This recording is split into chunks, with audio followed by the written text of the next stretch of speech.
1965 वो साल जब भारत और पाकिस्तान की फौजों का पहली बार सीधा सामना हुआ। कहते हैं कि दूसरे विश्व युद्ध के बाद यह दुनिया की सबसे भीषण सैनिक लड़ाई थी। कश्मीर के ऊंचे पहाड़ों से लेकर गुजरात के कच्छ के रण तक भारत और पाकिस्तान की सेनाओं के बीच जबरदस्त लड़ाई हुई।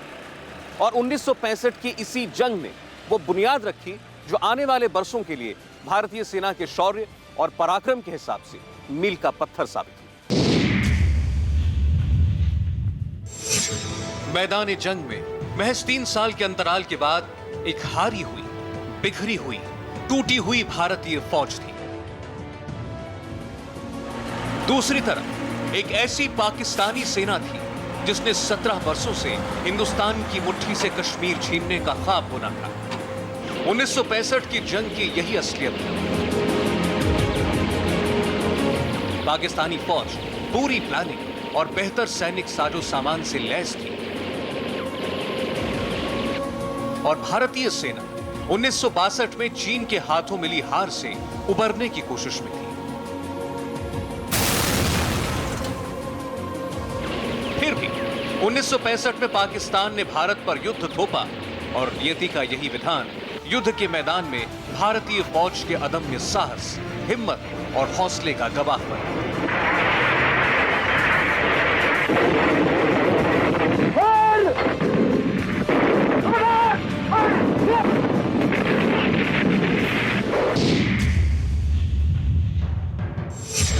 पांच अगस्त 1965 5 अगस्त 1965 को पाकिस्तानी फौज कश्मीर में घुस गई। पाकिस्तान के उकसावे के बावजूद कश्मीरी आवाम ने बगावत नहीं की। 10,000 आदमी उसने कश्मीर में इन्फिल्ट्रेट किए। उनका मकसद था बगावत कराना, विद्रोह कराना, लेकिन भेजे उसने पंजाबी और कश्मीरी लोगों को उनकी भाषा तक नहीं आती थी। उन्होंने उनकी मदद करना तो दरकिनार उनके खिलाफ रिपोर्ट दे दी भारत की फौज को, भारत की पुलिस को, और हमारी फौज ने इन लोगों के ऊपर हमले किए, तितर बितर कर दिए सारे कॉलम। लेकिन कड़वी सच्चाई है कि भारत को इस घुसपैठ की भनक करीब हफ्ते भर बाद लगी, और वो भी स्थानीय लोगों के जरिए। इस घुसपैठ से दिल्ली से श्रीनगर तक हड़कंप मच गया। लेकिन तब तक पाकिस्तानी फौज ने कश्मीर घाटी के तिटवाल, उरी और पुंछ पर कब्जा जमा लिया था।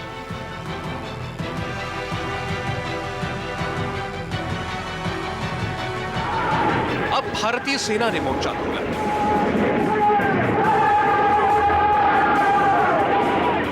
अगस्त 1965 को भारतीय फौज पाकिस्तान अधिकृत कश्मीर के 8 किलोमीटर अंदर दाखिल हो गई और उसने अहम हाजी पीर दर्रे पर तिरंगा लहरा दिया।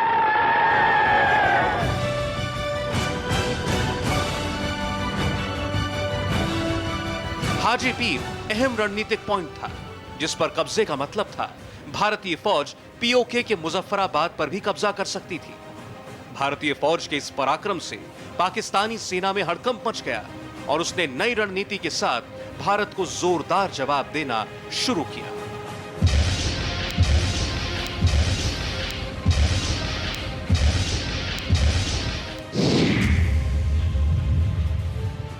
इधर से पटोरी को कैप्चर किया गया, उधर से फिर हाजीपीर पास को कैप्चर किया। बहुत सारे लोग शहीद हो गए इस लड़ाई के अंदर, काफ़ी कैजुअल्टी हुई। दुश्मन की हमारे से बहुत गुना कैजुअल्टी हुई। पाकिस्तान के लगभग मेरे ख्याल में 30 किलोमीटर एरिया को हमने कैप्चर किया। मैं इस समय खड़ा हूं अखनूर में, जहां 1965 युद्ध में पाकिस्तान ने ऑपरेशन ग्रैंड सलाम को अंजाम दिया। ये पहला मौका था जब भारतीय फौज के सामने सीधे सीधे पाकिस्तानी फौज सामने आई। फिर एक ऐसी जंग हुई जिसमें अंतिम वक्त तक पाकिस्तान का पलड़ा भारी रहा। पाकिस्तान की कोशिश थी कि वो किसी भी तरह अखनूर पर कब्जा कर ले ताकि भारत से जम्मू कश्मीर को अलग थलग किया जा सके, जिसके लिए पाकिस्तान ने छम और जोड़िया में जोरदार हमला बोला। अखनूर पाकिस्तान ने कब्जा नहीं किया था, लेकिन हमारी हालत काफ़ी नाजुक थी और वो लोग कब्जा करने में सफल होने वाले थे। जम्मू कश्मीर के नक्शे पर यह है अखनूर। अखनूर की अहमियत थी कि इस पॉइंट पर अधिकार का मतलब था जम्मू कश्मीर को भारत से अलग कर देना, क्योंकि घाटी को भारत से जोड़ने का रास्ता यहीं से गुजरता था। 1 सितंबर 1965 अखनूर पर अधिकार के लिए 1 सितंबर 1965 को पाकिस्तान ने ऑपरेशन ग्रैंड स्लैम चलाया। पाकिस्तान के जबरदस्त हमले शुरू हो गए।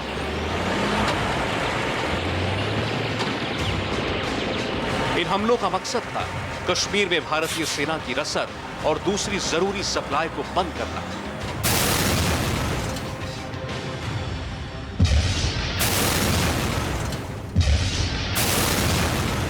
भारत भी जानता था कि अखनूर पर पाकिस्तान का कब्जा हुआ तो कश्मीर हाथ से गया, लेकिन जमीनी लड़ाई में भारतीय सेना पर 20 पड़ रही पाकिस्तानी फौज को जवाब देने का अब एक ही तरीका था, हवाई हमले यानी एयरफोर्स का इस्तेमाल करना। ये वो दौर था जब हवाई हमले मैदानी जंग में आखिरी विकल्प होते थे।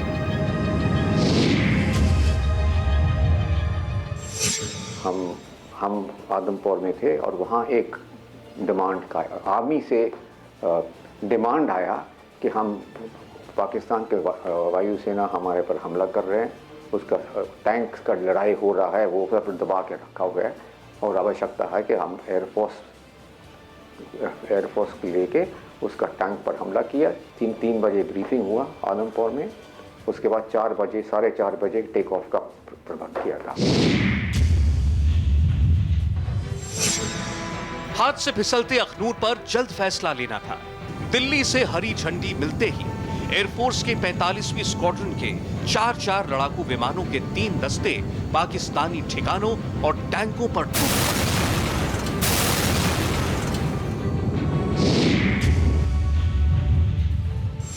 जब लड़ाई शुरू हुआ हम वहीं से ऑपरेट करते थे, कभी छाम जाते थे, कभी अमृतसर की तरफ जाते थे, कभी फिरोजपुर जाते थे। हमारा बीच में होने की वजह से हम दोनों तरफ जाते थे। लेकिन ये दाव उल्टा पड़ा। पाकिस्तान ने श्रीनगर और पंजाब पर हवाई हमले शुरू कर दिए।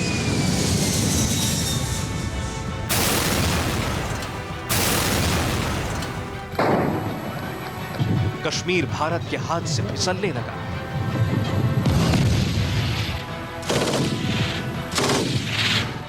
तभी पाकिस्तान ने एक ऐतिहासिक गलती कर दी और अखनूर पर कब्जे की बाजी पलट गई। पहली गलती, 12th इन्फेंट्री डिवीजन के मेजर जनरल अख्तर हुसैन मलिक को उन्होंने बदल दिया। उनकी जगह आए 7th इन्फेंट्री डिवीजन के याया खान। बस यहीं पर भारतीय फौज को मौका मिल गया और उन्होंने इस अखनूर में अपनी मजबूती फिर से कायम कर ली। बेशक पाकिस्तान अखनूर पर अधिकार नहीं कर पाया, लेकिन कश्मीर कब तक भारत के कब्जे में रहेगा, यह सबसे अहम सवाल था। प्रधानमंत्री लाल बहादुर शास्त्री की आज्ञा मिलते ही मेजर जनरल प्रसाद की अगुवाई में 15वीं इन्फेंट्री डिवीजन ने लाहौर की तरफ कूच किया। 1965 में लाहौर के बारे में जो फ्रंट खोला गया उसका ये था कि J&K के अंदर उन्होंने अखनूर शाम इसी के ऊपर काफ़ी ऑलरेडी पहुंच गए थे, तो उसी को बदला लेने के लिए हमने पूरा डिवीज़न जो है वो इचुअल कैनाल पे गया, जिसके अंदर मेरी पलटन भी 4 ग्रेनेड शामिल थी। भारतीय फौज पहली बार अंतर्राष्ट्रीय सीमा लांघकर 2 रास्तों से पाकिस्तान के अंदर दाखिल हुई। पहला हमला दक्षिण की ओर लाहौर सेक्टर पर हुआ और दूसरा हमला उत्तर की ओर सियालकोट सेक्टर में। भारतीय फौज लाहौर के पूर्व इचोगिल नहर तक पहुंच गई। 2 और कोशिशों के बाद सेना ने बारकी गांव को लांघ लिया और लाहौर अंतर्राष्ट्रीय हवाई अड्डे के पास डेरा जमा दिया। इसी बीच पाकिस्तानी एयरफोर्स ने जबरदस्त हमले किए।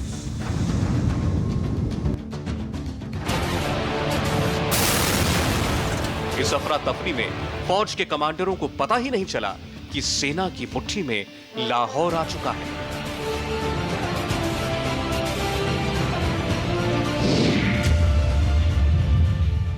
पंजाब फ्रंट पर हमने पहुंचने का डिसाइड तो कर लिया, लेकिन हमारी तैयारी बहुत ख़राब थी। हमारे पास हथियार पुराने सेकेंड वर्ल्ड वॉर के थे। लाहौर के साथ सियालकोट पर पहली आर्मर्ड डिवीजन ने धावा बोला।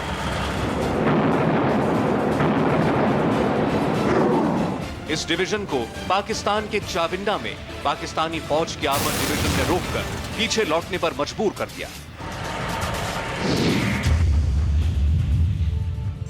8 तारीख को हमारा दूसरा जोरदार हमला हुआ सियालकोट क्षेत्र में, जहां 80,000 की हमारे स्ट्राइक कोर जो था वो सियालकोट पे चढ़ बैठा।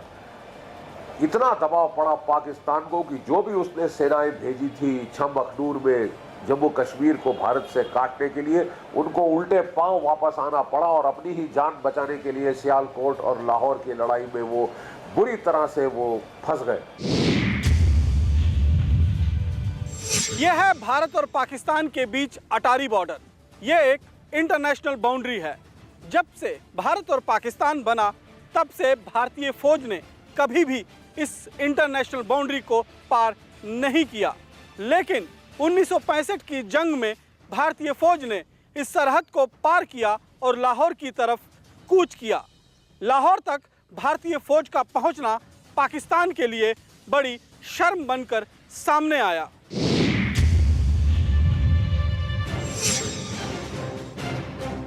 भारत अंतर्राष्ट्रीय सीमा लांघेगा और लाहौर के करीब पहुंच जाएगा, ये पाकिस्तान के राष्ट्रपति अयूब खान के प्लान में कभी शामिल ही नहीं था। अयूब खान और पाकिस्तानी फौज अब समझ चुके थे कि भारत से जमीनी जंग लड़नी पड़ेगी। मुश्किल ये थी कि वो भारत को एक मोर्चे पर उलझाना चाहते थे, लेकिन सितंबर के दूसरे हफ्ते में जंग 3 अहम मोर्चों पर लड़ी जा रही थी।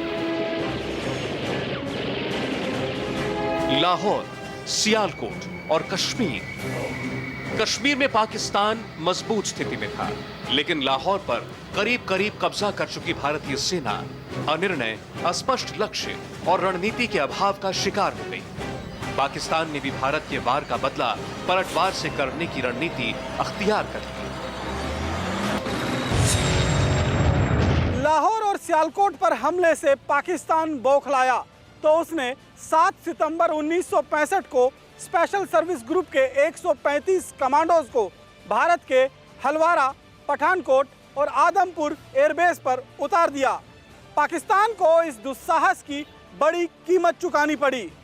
इस हार का बदला लेने के लिए पाकिस्तान ने एक नया दांव चला।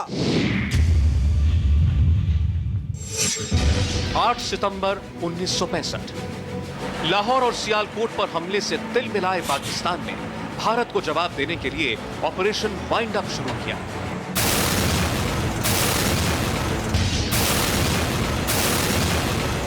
इसके तहत लाहौर सियालकोट मोर्चे के अलावा पंजाब के खेमकरण और मुन्ना बाव पर हमला हुआ। सबसे बड़ा खतरा हमें जो लाहौर की तरफ से था, पैटर्न टैंक्स जो पाकिस्तान आर्मी ने अमेरिका से ले लिए थे। हमारे पास हमारी फौज के अंदर वही पुराने टैंक थे जो फर्स्ट वर्ल्ड वॉर और सेकेंड वर्ल्ड वॉर में इस्तेमाल हुए थे। तो उस टैंकों को रोकने के लिए अगर वो टैंक वहाँ ना रुकते तो दिल्ली तक उनको कोई रोकने वाला नहीं था।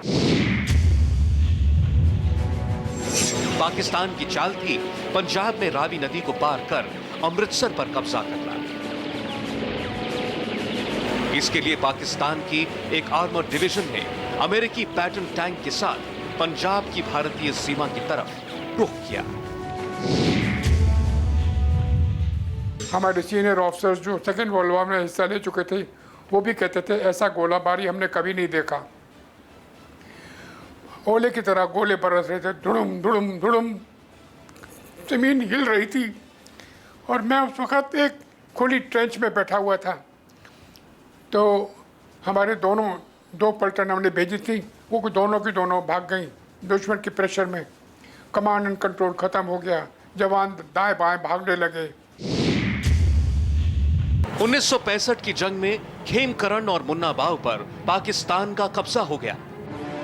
दरअसल 97 अमेरिकी पैटर्न टैंकों से लैस पाकिस्तानी सेना ने खेमकरण और मुन्ना बाव पर कब्जे के बाद अमृतसर का रुख करना चाहा।